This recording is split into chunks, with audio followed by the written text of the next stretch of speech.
smart people who I really respect, and some conservatives. I'm not sure there's time for that. And I think the precedent of rushing through certainly an impeachment and the practicalities of the 25th are challenging. But there needs to be accountability. There needs to be accountability for the president, for the people in Congress who are still supporting this complete fraud tonight, for questions of how these folks were able to storm the Capitol, and then accountability for the people who did storm the Capitol, because they were basically just corralled out without any of the kind of accountability that we would normally expect for people who violently assaulted what Biden calls the citadel of our democracy. There's a lot of accountability that needs to happen. John Douglas, thank you so much. We appreciate you joining us. We'll see you a bit later on here on CNN. What a day it has been, and it is not over yet. As we watch the House floor, they're voting on certifying this election and the objections against certain states, and we're going to continue to watch it. So thank you for watching this particular hour with me. I'll be back a little bit later on with my colleague Christopher Cuomo. In the meantime, our breaking news coverage continues on with Anderson Cooper and AC 360.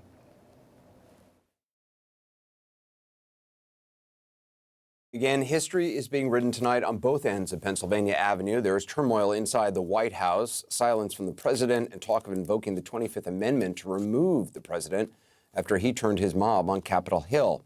And at the Capitol, back to business. The House voting on an objection to the electoral vote in Arizona. That is happening right now, but it is not back to normal. This after that very same mob, incited by a president too cowardly to admit defeat, took violent action. As a result, there is wreckage tonight, physical and otherwise, at the seat of the world's longest-running democracy. A woman is dead, shot in the chaos. Bombs have been discovered, as well as a truck loaded with Molotov cocktails nearby. And yet, despite it all, some lawmakers, as they count the electoral votes, still cannot stop themselves from raising the same unfounded objections to the outcome that have fueled today's insurrection. Objections which are based on lies. Such as Missouri Republican Josh Hawley, for instance, the man who raised his fist, as you see there today, in solidarity with the very same people who would later storm his workplace. He is still objecting to the vote and covering his factually unfounded decision in a thin layer of smooth talk. So to those who say that this is just a formality today, an antique ceremony that we've engaged in for a couple of hundred years, I can't say that I agree.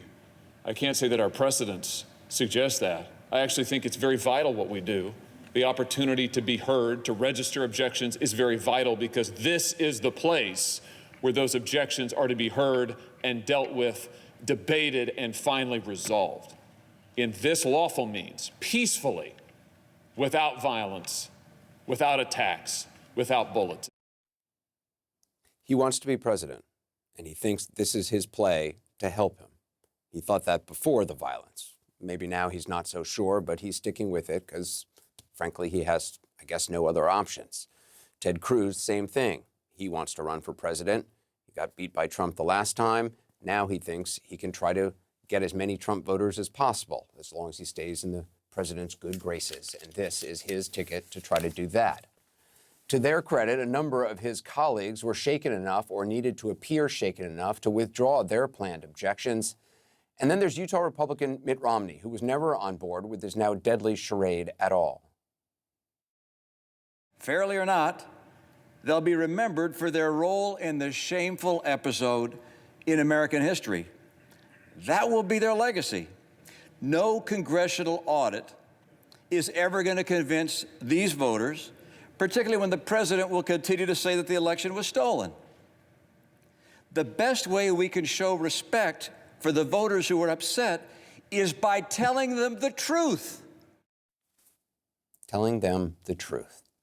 CNN's Phil Mattingly joins us now. Phil, the House and Senate are obviously moving along towards certifying the presidential race. As I said, the votes are still taking place in the House on Arizona. Everything that's happening right now is happening in the shadow of this attempted insurrection. What is the latest you're hearing in terms of just what happens next? Obviously, the Senate has already voted the idea passed, failed in the Senate on Arizona, and it's now going to reconvene with the House. They'll then go on to separate again once they debate and vote on Pennsylvania. But what happens next? Yeah, it's a fascinating procedure that I think most lawmakers at this point in time, after this day they've experienced, wish they wouldn't have to go through over the course of the next several hours. Here's what you're looking at your screen right now is the House vote. And not unlike the Senate, the objectors to the slate of electors in Arizona are going to lose this fight by a pretty wide margin. So Arizona will go down. The two chambers will reconvene in joint session, and then they are expected to tick through a number of states pretty quickly. Vice President Mike Pence, once again, in the chair until they get to the state of Pennsylvania. That is where Josh Hawley has made clear he will object, just like he said he would. One interesting thing, though, and I think this goes back, Anderson, to one word you use that I think is really important at this point in time, and that's shaken. When you talk to lawmakers who were taken away into undisclosed locations, who were surrounded by law enforcement officials in tactical gear and long guns, who had to be escorted back to the Senate floor by those same law enforcement officers, and then the Senate floor was being guarded by a line of law enforcement officers as well. They're shaken, and they want this to end. There is a recognition, even amongst some of those who were out initially saying they plan to object, that they just need to get this behind them. In fact, Anderson, while there were 6 who voted for the Arizona objection, keep in mind, there were 14 going into this day, Republicans in the United States Senate who said they were going to object.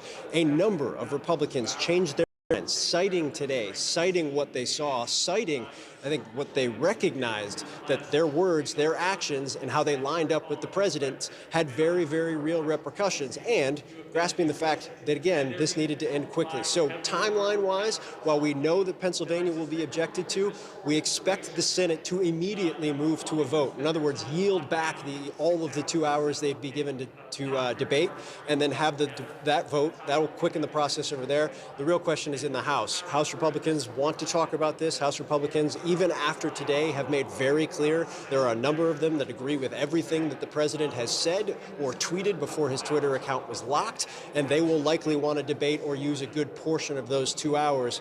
Anderson, one thing is very clear, though, when you talk to officials who are talking to congressional leaders right now, they want to get this done. They want to get this done as fast as possible. Pennsylvania is expected to be the last objection, and they're going to try and move as quickly through that objection as possible. Is there anything Congress may do over the next 2 weeks to try to keep President Trump from inciting more violence? You know, it's interesting. I was actually just talking to a senator about that who kind of got a little bit wide-eyed and said, yeah, it's pretty scary. Scary was the actual word from the senator. And it was as if it hadn't quite necessarily dawned on them in the wake of today that, okay, we still have 15 more days to go of this. Now, in terms of what Congress can do, there are people who are calling for impeachment. There are people, in terms of actual remedies over the course of a 2-week period, I don't think you're going to see much. I think the most interesting shift that has occurred today, and look, it's a low water mark. It is not a high bar to clear.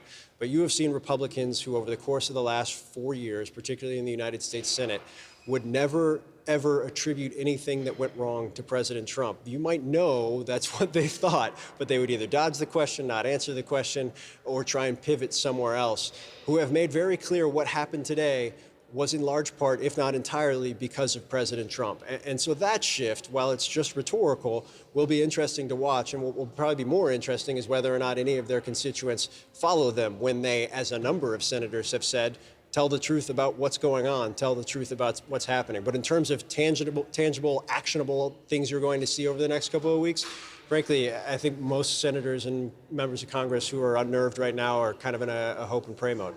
Bill Mattingly, I appreciate it. Thank you. As we wait for the next steps on Capitol Hill, I want to go to CNN's White House correspondent, Caitlin Collins. Caitlin, a lot to talk about. There's discussion or talk of the 25th Amendment, talk of possible high-level staff resignations. How real is that? What's going on now?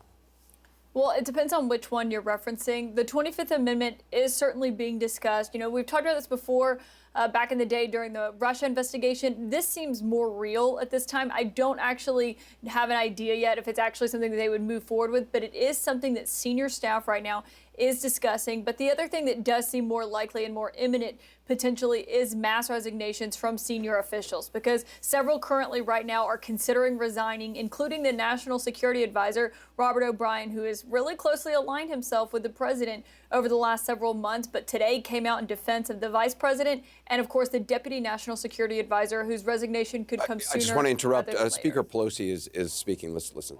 No online. Mr. Johnson of Ohio, Mr. Russian Palmer, Mrs. Walorski.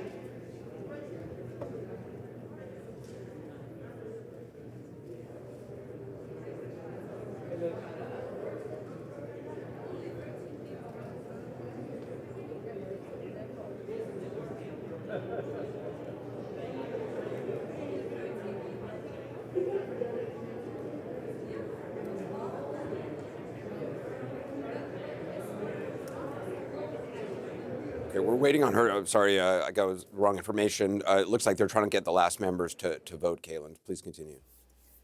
Yeah, I'm waiting to hear from what Pelosi is going to say, commenting on all of this. You know, we've seen several of the president's allies up there on Capitol Hill. We should note that as this is going on, you know, those allies on Capitol Hill, the Republicans, are waiting to see what these people in the administration are going to do, because basically all day, Anderson, the president has been really largely isolated. He's been in the West Wing. You know, he was really resistant to sending the National Guard out to Capitol Hill earlier today. Did the military even contact him? Because when the military put out a statement is specifying they talked to the vice president and other officials, they made no mention of speaking to the president. No one has made clear that the president actually was involved in that. And if he was, it wasn't incredibly involved, because the press secretary said he was the one who directed it. That is not what our reporting shows at all. It was instead that there were conversations about it. The vice president was involved in moving it along. People went to the president. He was very resistant against sending it, because he was watching these people, these pro-Trump supporters, go up. And so he was resistant to having them go. And let's listen to Speaker Pelosi. The noes have it. The objection is not agreed to, and without objection, a motion to reconsider is laid upon the table.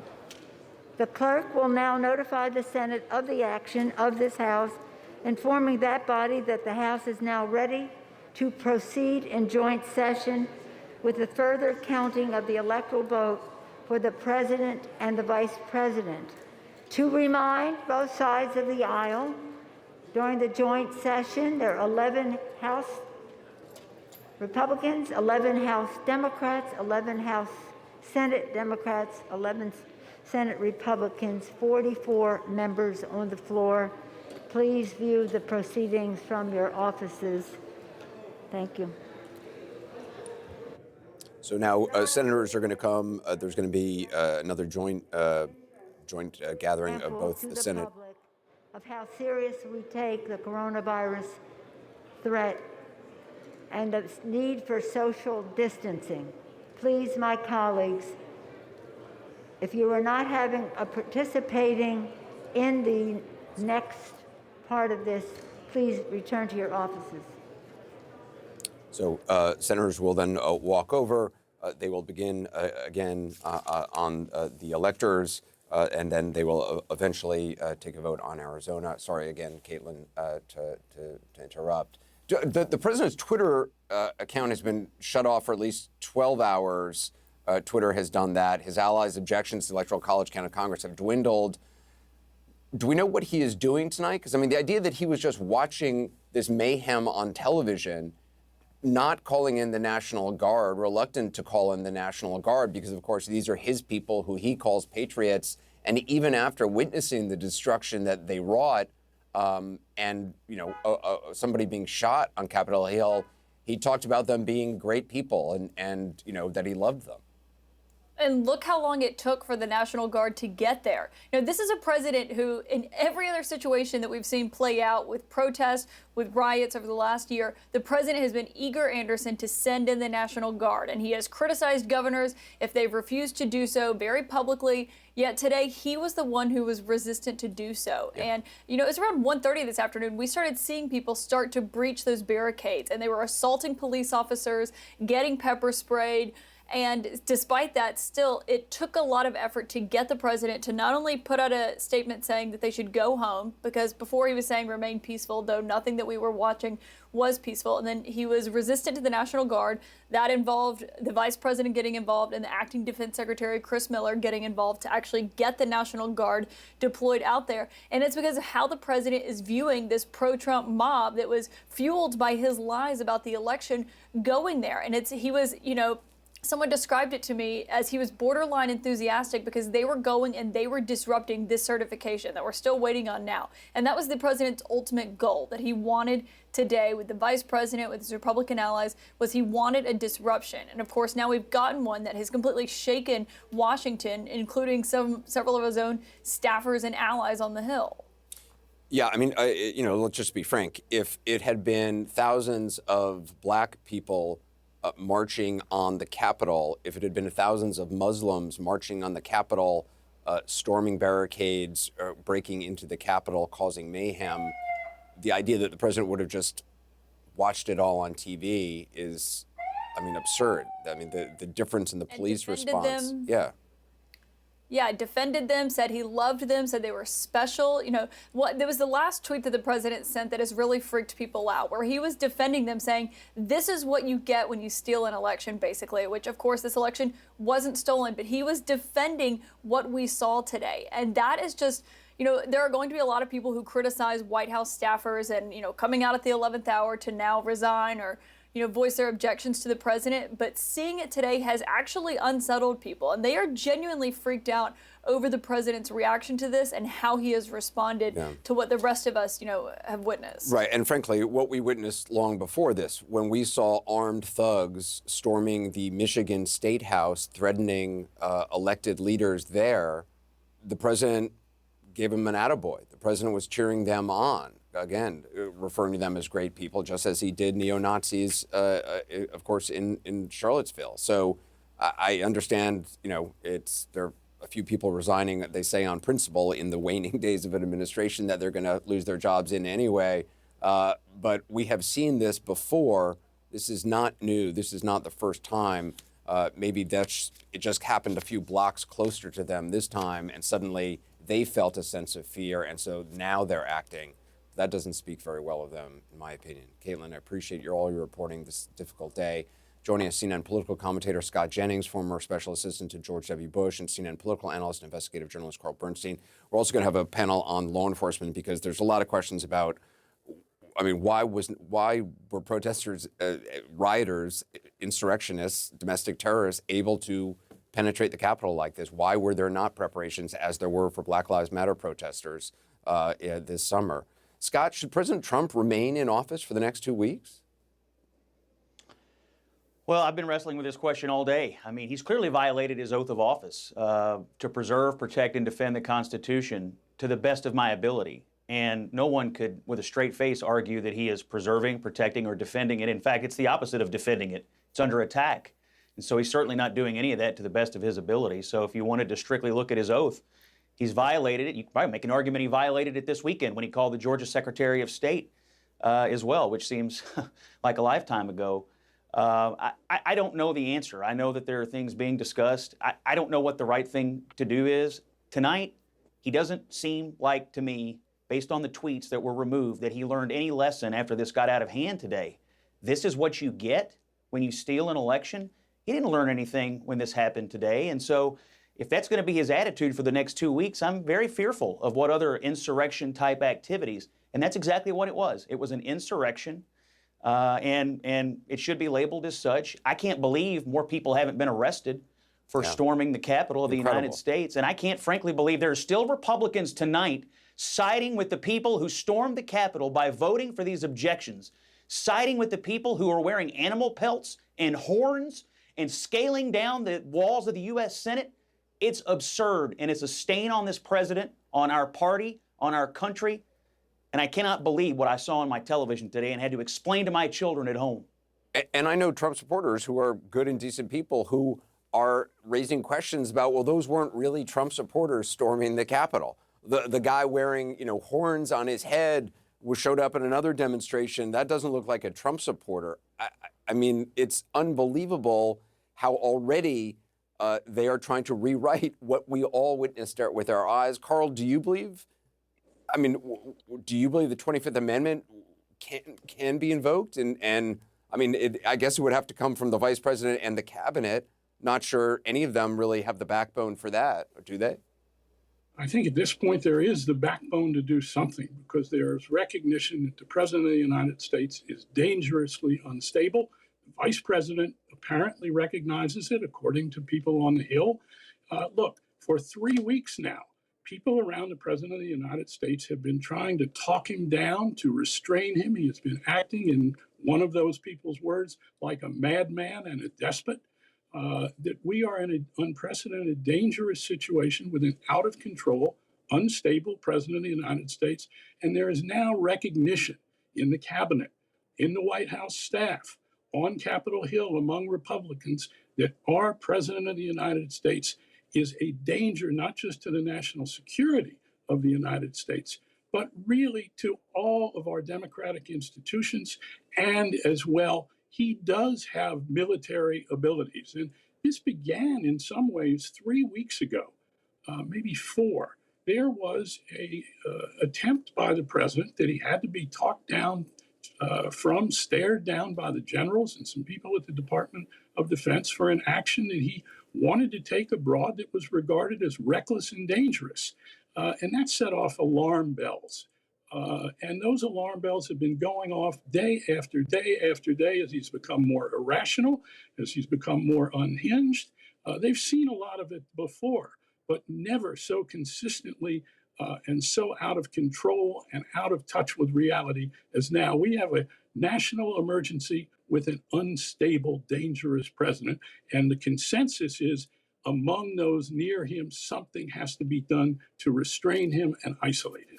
Caitlin, who is still left in the White House around the president? I mean, who interacts with him? Mark Meadows is still there, right? Yeah. God help us all, Peter Navarro is still there. Who else? Well, a lot of those people are still there, but the president has not been listening to him, to any of them. Lately, it has been the Rudy Giuliani's, the Sidney Powell's. Peter Navarro is one that the president has listened to. I mean, wow. Yes.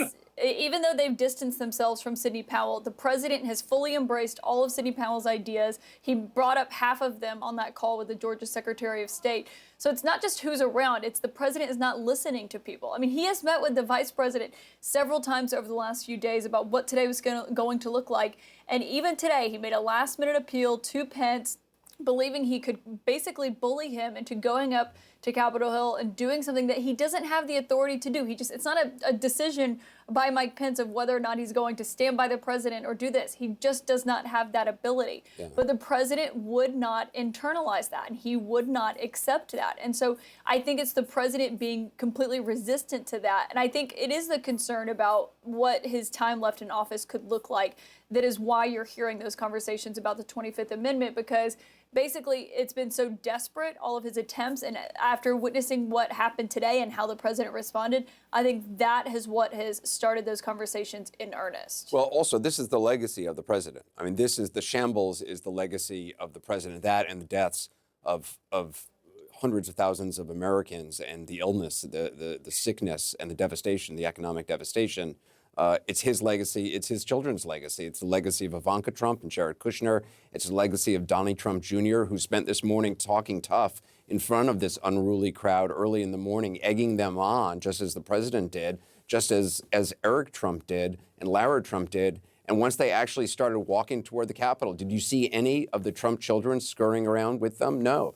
They all hot-footed it out. I think Lara Trump, Eric Trump were said to have flown out immediately after the rally. I don't know where DJ TJ was, but he was probably, I don't know if he was hanging out with the mayor, formerly known as Rudy Giuliani, who's now just a shadow of that person in some hotel room somewhere watching. But I mean, this is their legacy. Caitlin, appreciate it. Carl Bernstein, Scott Jennings as well. I appreciate your sentiments. As we wait for the next move in the Senate, I want to turn to one of the images we saw today, one of two members taking cover on the House floor as violent protesters tried to get in. Susan Wild, Democrat of Pennsylvania, and Jason Crow, Democrat of Colorado, holding her hand. They both join us now. I appreciate both of you being with us after the day that you have had. Congressman Crow, you said earlier today you hadn't been in a situation like that since you were an Army Ranger serving in Iraq and Afghanistan. Can you just take me back to the moment you realized what was going on? Because you were in the gallery looking over this, and basically you all were trapped there. Yeah, I realized shortly after Speaker Pelosi and Vice President Pence were evacuated from the floor, and then they evacuated the members who were on the floor. from the floor, and then they started to move us towards the doorway. But then they stopped and they started locking the doors and barricading the doors. That there was no way out for us. That the rioters, the mob, had descended and surrounded the House chamber, and that the few remaining Capitol police officers that were in the chamber with us had their guns drawn and were starting to stack furniture up against the doors and windows. That we were in trouble.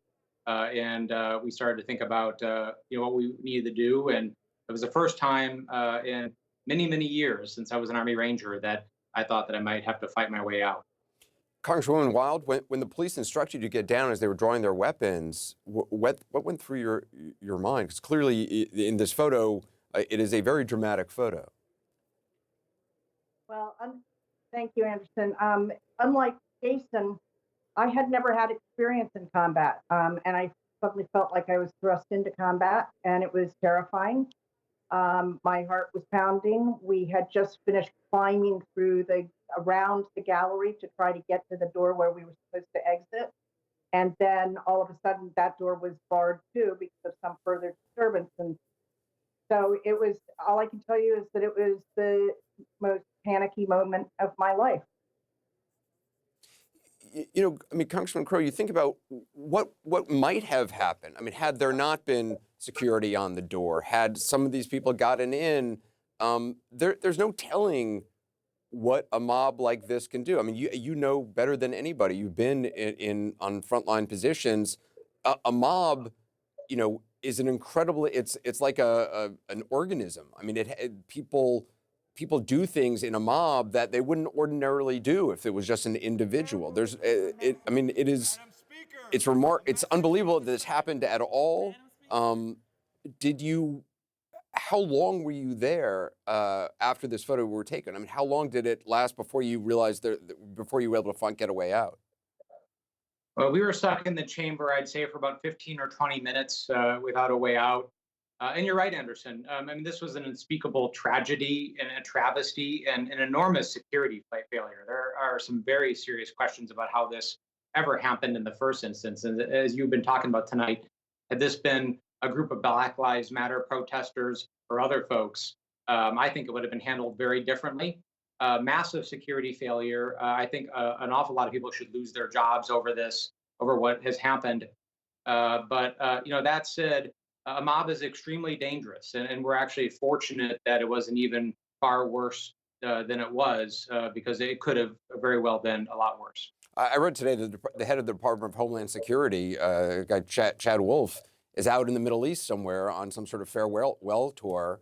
The idea that the head of Homeland Security, knowing what is happening in the United States in these stressful last few weeks, in the desperate last days of this criminal administration, it's amazing to me that he has just flown the coop, and I don't know what he's doing over there.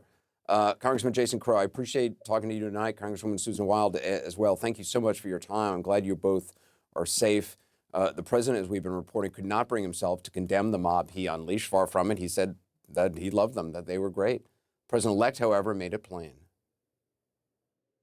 What we're seeing are a small number of extremists dedicated to lawlessness. This is not dissent. It's disorder. It's chaos. It borders on sedition. And it must end now. Like so many other Americans, I am genuinely shocked and saddened that our nation, so long the beacon of light and hope for democracy, has come to such a dark moment. A dark moment indeed. CNN's Arlette Saenz is covering the president-elect. Joins us now from Wilmington, Delaware. So, any reaction from the Biden-Harris campaign from the transition team to the reports that some in the president's cabinet are thinking of invoking the 25th Amendment, or at least there's some discussion of that?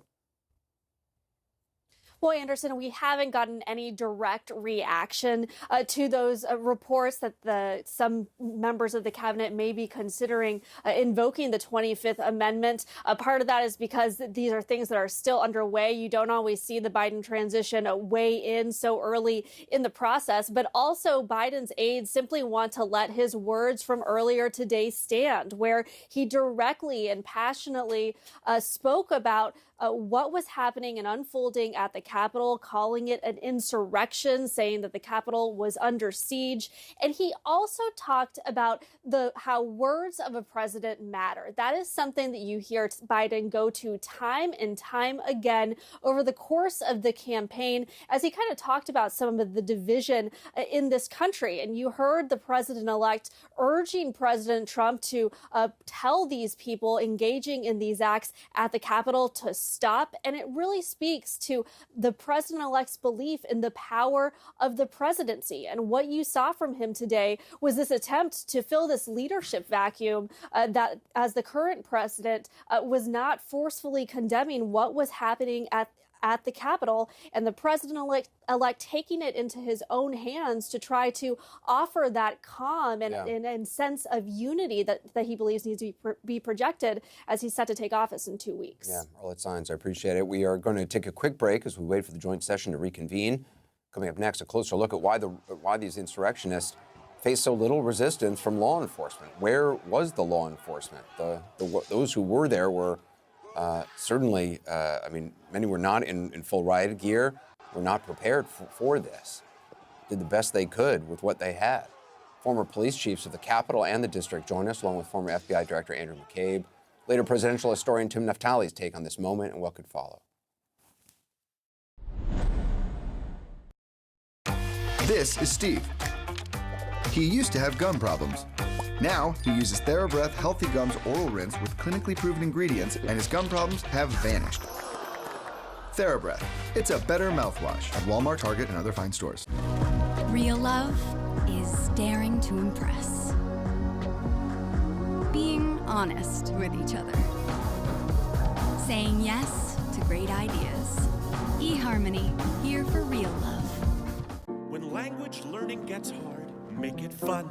Your head is exploding, your confidence eroding. Language learning is hard, so we made it fun. Download Duolingo. A logo can do more than identify your company. It can connect in meaningful ways, energize your team, and inspire your customers. We're 4imprint, and we know your logo on the right product can create moments that matter. With 30 years of experience and thousands of products to choose from, we guarantee your order will be right the first time, on time, and for a great price. Be certain that the right moments will matter. Explore thousands of promotional products at 4imprint.com. 4imprint, for certain.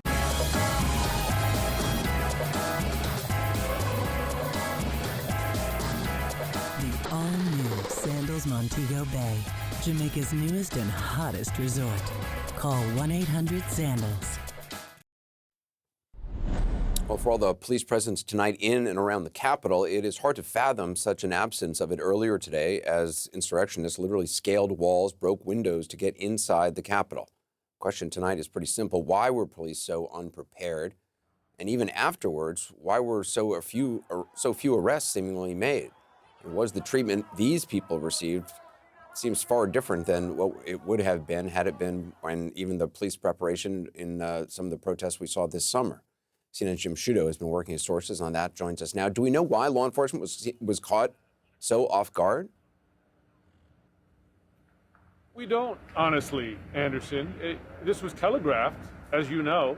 There were protests here planned today. Thousands of Trump supporters came out, and Trump said, and you played the tape earlier on your broadcast, said, we're going to march on the Capitol. Go tell them how angry you are. They did just that.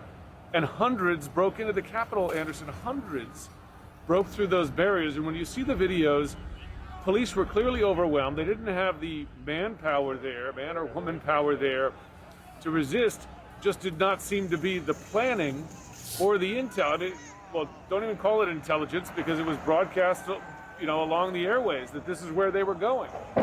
It's truly remarkable. And remember, the Capitol has been attacked before, right? I mean, in 1998, there was a shooting there. They redesigned the entire security structure of the place. They dug an enormous visitor center underground to push people through, in effect, so that you could control entry into the building. And today, remarkable accounts of how, in the midst of this, people who were fleeing to safe rooms in that visitor center, where they were made with reinforced doors, that was infiltrated by those hundreds of protesters as well. So failure at multiple levels, and I find it amazing, Anderson, as I watch what is an impressive security presence right now, hours after it happened. I mean, we've been seeing dozens of police vehicles, hundreds of police officers go by, circling the Capitol. Fine, that's all fine, but where were they earlier today? And why have we not heard from the leadership of the Capitol Police? I mean, 26 arrests on Capitol grounds when you had hundreds of people breaking in to the Capitol itself is paltry by any measure. And you saw that the vast majority of those folks were allowed to leave the building. No problem. Nothing. It's remarkable. And I got to tell you, Anderson, I've covered violence. I've covered terror attacks around the world and in this country. But to see it happen in the Capitol here and with a flailing police response. Well, I mean, you think back. Questions need to be answered. You think back to when President Trump decided he wanted to,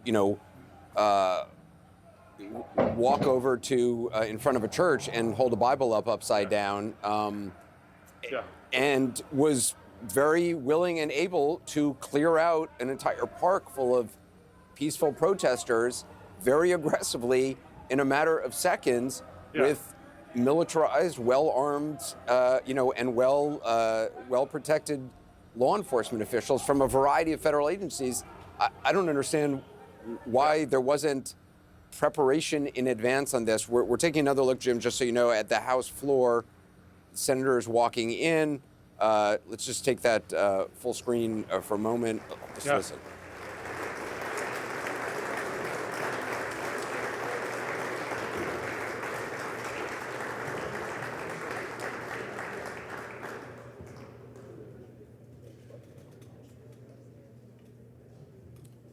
And we know that the move on Arizona failed in the Senate. It has failed in the House. They will now. Let's listen.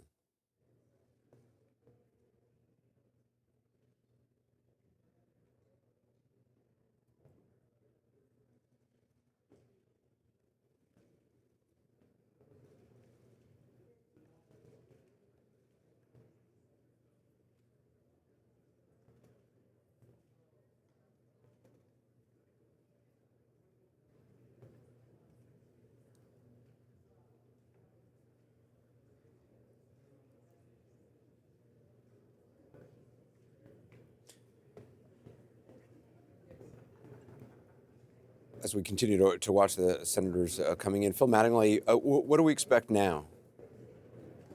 Continue the process, a process that usually every 4 years doesn't last much more than an hour, if even that, and that is you're going to start ticking through the next states, the states that follow the state of Arizona. We'll go to Arkansas and we will move on through those states. It will be, and again, this feels like about 10 years ago now, Anderson, but once the senators finish filing in and Vice President Pence gavels the joint session back into session, it will do what we initially saw with the states before Arizona, where he receives the electors.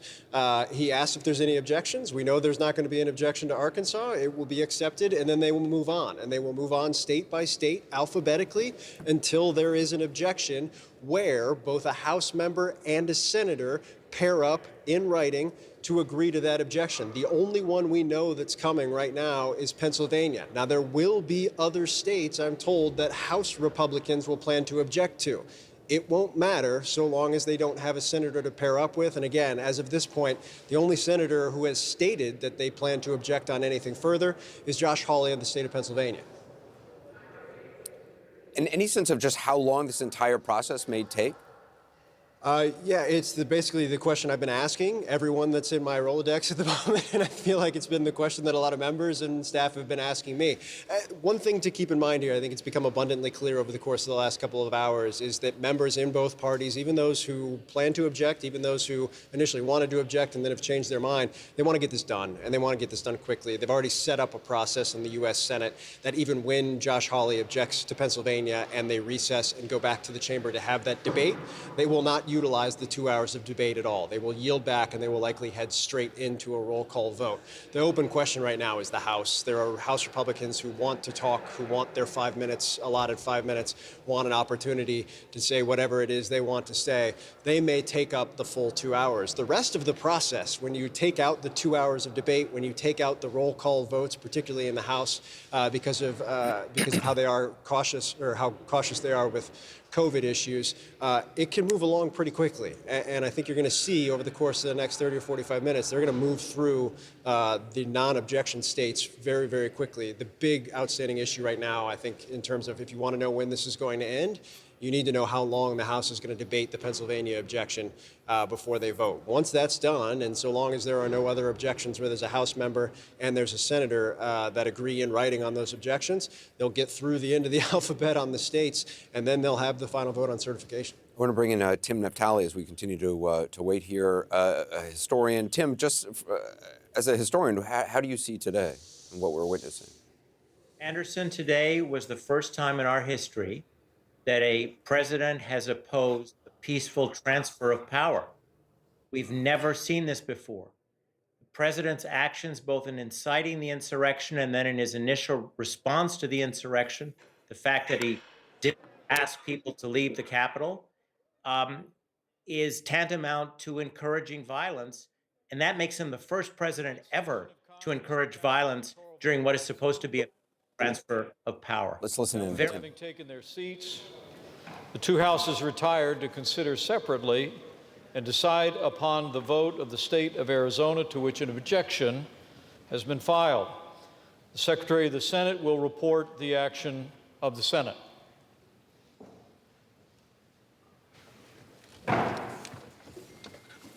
In the Senate of the United States, ordered that the Senate, by a vote of 6 ayes to 93 nays, rejects the objection to the electoral votes cast in the state of Arizona for Joseph R. Biden for president and Kamala D. Harris for vice president. The Clerk of the House will report the action of the House. Ordered that the House of Representatives rejects the objections to the electoral vote of the state of Arizona. Pursuant to the law, Chapter 1 of Title 3 of the United States Code, because the two houses have not sustained the objection, the original certificate submitted by the state of Arizona will be counted as provided therein. The tellers will now record and announce the vote of the state of Arkansas for president and vice president in accordance with the action of the two houses. This certificate from Arkansas, the parliamentarians advise me, is the only certificate of vote from the state that purports to be a return from the state, and that is annexed to it a certificate from an authority of the state purporting to appoint or ascertain electors.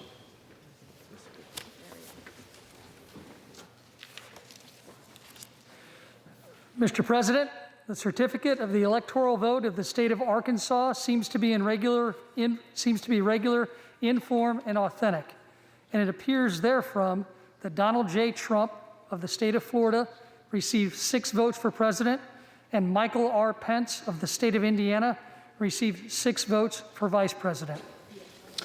Are there any objections to counting the certificate of vote of the state of Arkansas that the teller has verified appears to be regular in form and authentic? Hearing none. This certificate from California, the parliamentarians advise me, is the only certificate of vote from the state that purports to be a return from the state, and that has annexed to it a certificate from an authority of that state purporting to appoint or ascertain electors.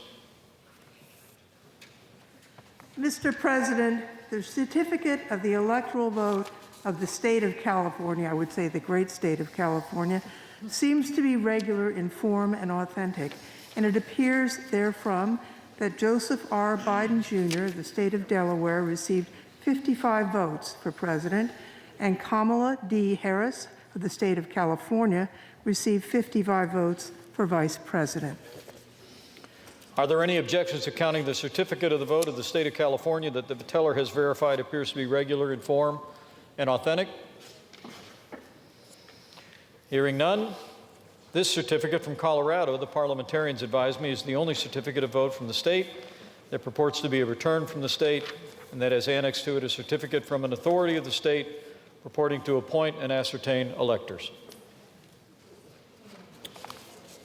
Mr. President, the certificate of the electoral vote of the state of Colorado seems to be regular in form and authentic, and it appears therefrom that Joseph R. Biden, Jr. of the state of Delaware received 9 votes for president, and Kamala D. Harris of the state of California received 9 votes for vice president. Are there any objections to counting the certificate of the vote to the state of Colorado that the teller has verified appears to be regular in form and authentic?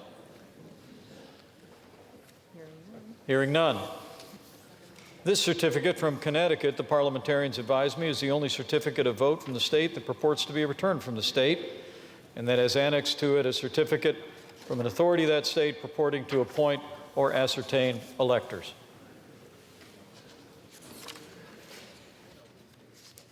Mr. President, the certificate of the electoral vote of the state of Connecticut seems to be regular in form and authentic, and it appears therefrom that Joseph R. Biden, Jr. of the state of Delaware received 7 votes for president, and Kamala D. Harris of the state of California received 7 votes for vice president. Are there any objections to counting the certificate of the vote of the state of Connecticut that the teller has verified appears to be regular in form and authentic?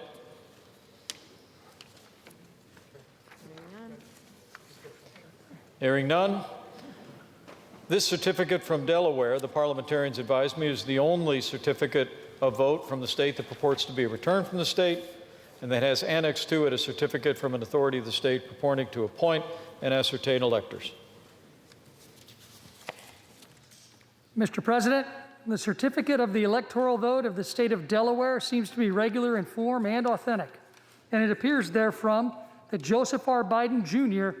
of the state of Delaware received 3 votes for president, and Kamala D. Harris of the state of California received 3 votes for vice president.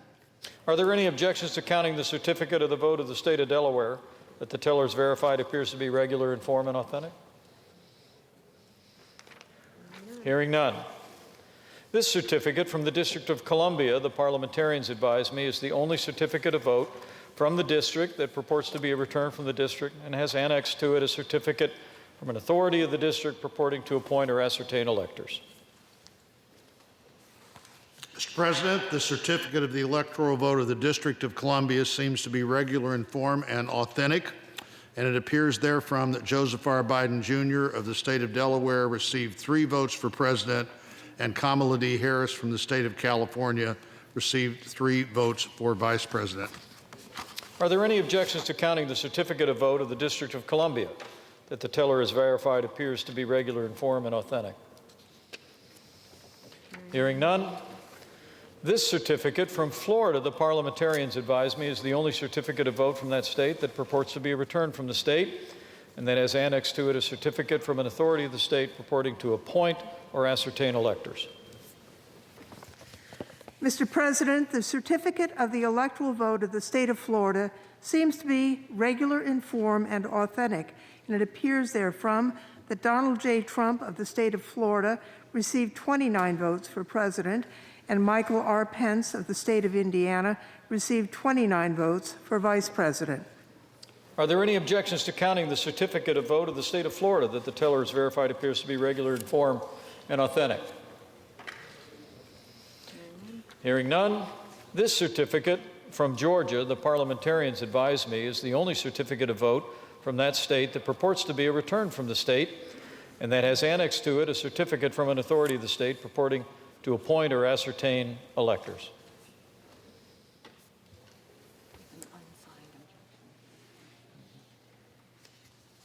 Mr. President, the certificate of the electoral vote of the state of Georgia seems to be regular in form and authentic, and it appears therefrom that Joseph R. Biden, Jr. of the state of Delaware received 16 votes for president, and Kamala D. Harris of the state of California received 16 votes for vice president. For what purpose does the gentleman from Georgia rise? Mr. President, myself, members of the Georgia delegation, and some 74 of my Republican colleagues, and I object to the electoral votes from the state of Georgia on the grounds that the election conducted on November 3rd was faulty and fraudulent due to unilateral actions by the Secretary of State to unlawfully change the state's election process without approval from the General Assembly, and thereby setting the stage for an unprecedented amount of fraud and irregularities. And I have signed the objection myself. Sections 15 and 17 of Title III of the United States Code require that any objection be presented in writing and signed by a member of the House of Representatives and a senator. Is the objection in writing and signed by a member and a senator? Mr. President, prior to the actions and events of today, we did, but following the events of today, it appears that some senators have withdrawn their objection.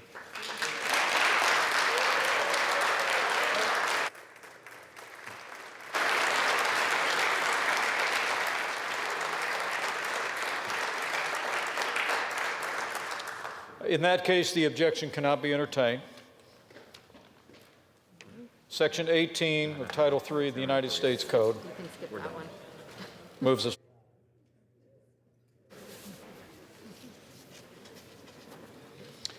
This certificate from Hawaii, the parliamentarians advise me, is the only certificate of vote from the state that purports to be a return from the state, and that has annexed to it a certificate from an authority of that state purporting to appoint or ascertain electors. Mr. President, the certificate of the electoral vote of the state of Hawaii seems to be regular in form and authentic, and it appears therefrom that Joseph R. Biden Jr. of the state of Delaware received 4 votes for president, and Kamala D. Harris of the state of California received 4 votes for vice president. Are there any objections to counting the certificate of vote from the state of Hawaii that the teller has verified appears to be regular in form and authentic? Hearing none, this certificate from Idaho, the parliamentarians advise me, is the only certificate of vote from the state that purports to be a return from the state, and that has annexed to it a certificate from an authority of the state purporting to appoint or ascertain electors.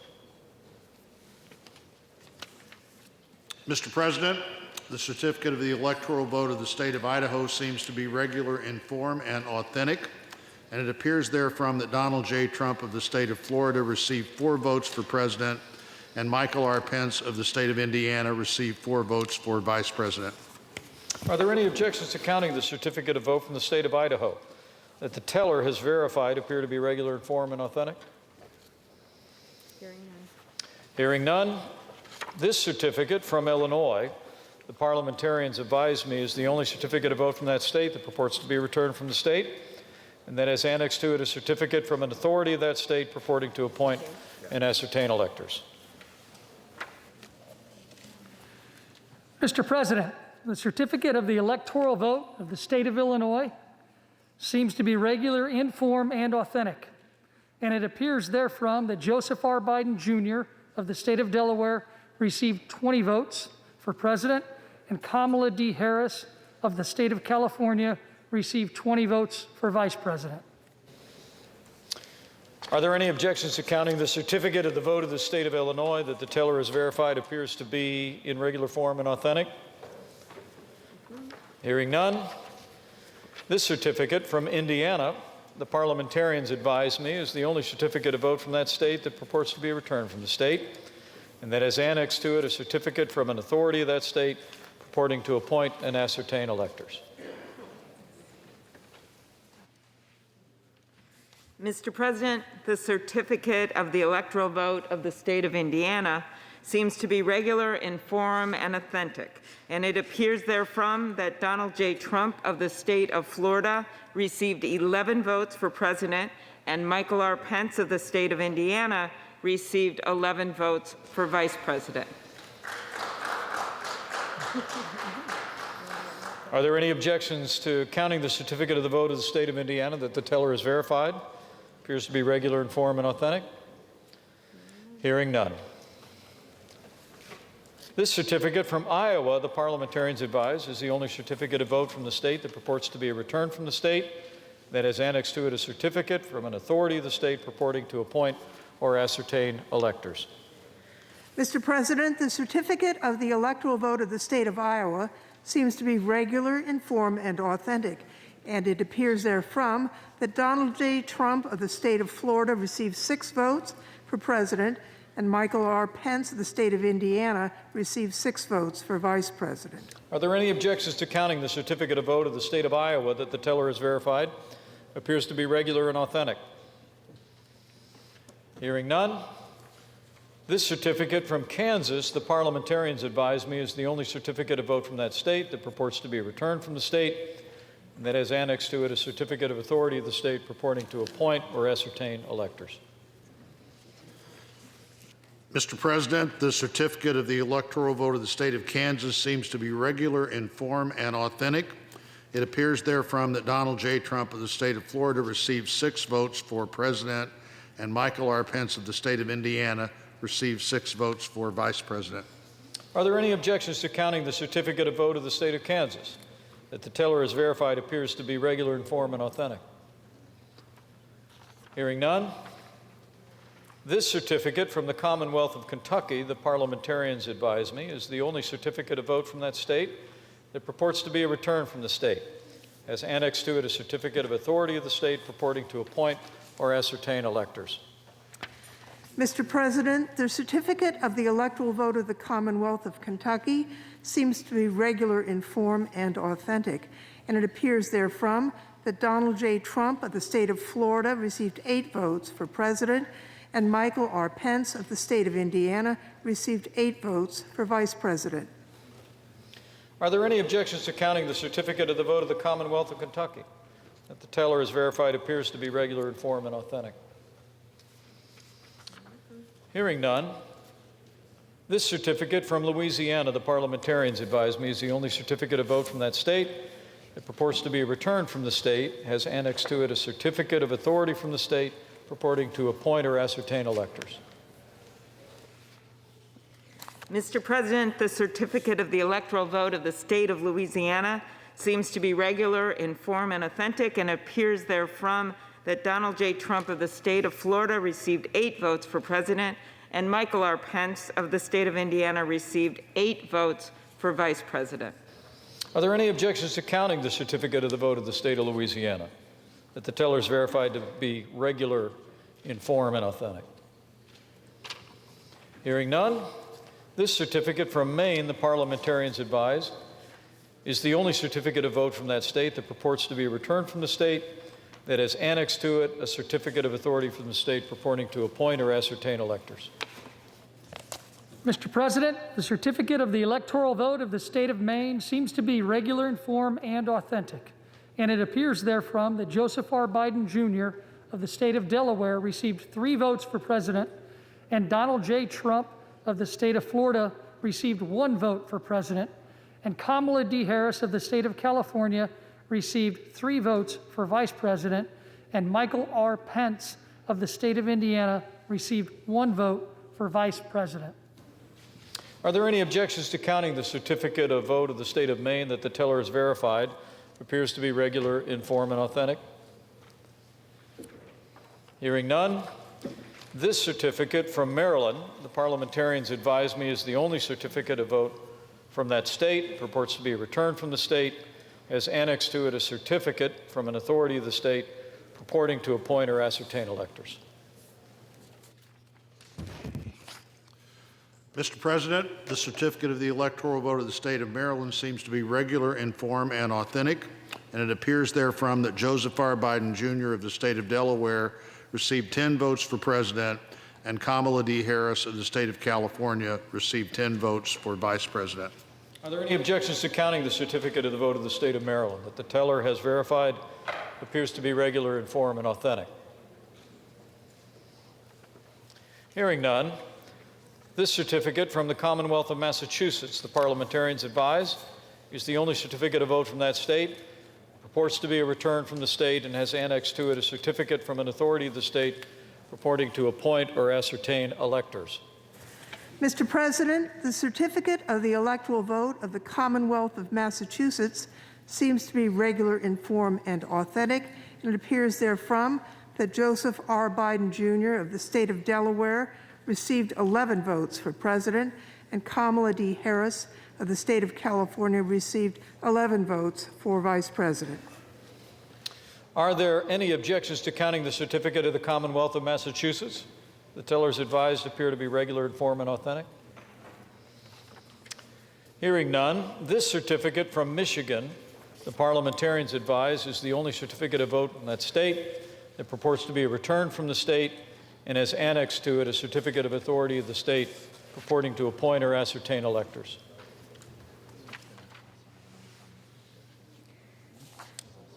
Mr. President, the certificate of the electoral vote of the state of Michigan seems to be regular in form and authentic, and it appears therefrom that Joseph R. Biden Jr. of the state of Delaware received 16 votes for president, and Kamala D. Harris of the state of California received 16 votes for vice president.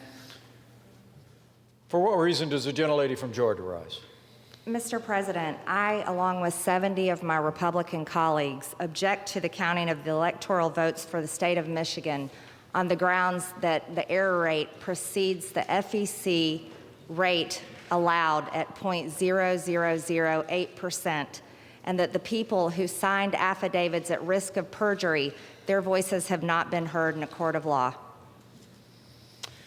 Section 15 and 17 of Title III of the U.S. Code require that any objection be presented in writing and signed by a member of the House of Representatives and a senator. Is the objection in writing and signed by a member and a senator? The objection is writing, not signed by a senator. In that case, the objection cannot be entertained.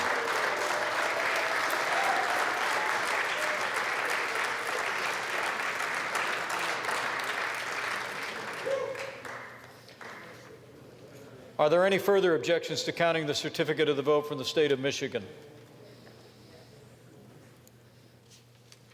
The certificate the teller has verified appears to be regular in form and authentic. Hearing no further objections, this certificate from Minnesota, the parliamentarians advise me, is the only certificate of vote from that state that purports to be a return from the state. Annexed to it, certificate of authority from the state purporting to appoint and ascertain electors. President, the certificate of the electoral vote of the state of Minnesota seems to be regular in form and authentic, and it appears therefrom that Joseph R. Biden Jr. of the state of Delaware received 10 votes for president, and Kamala D. Harris of the state of California received 10 votes for vice president. Are there any objections?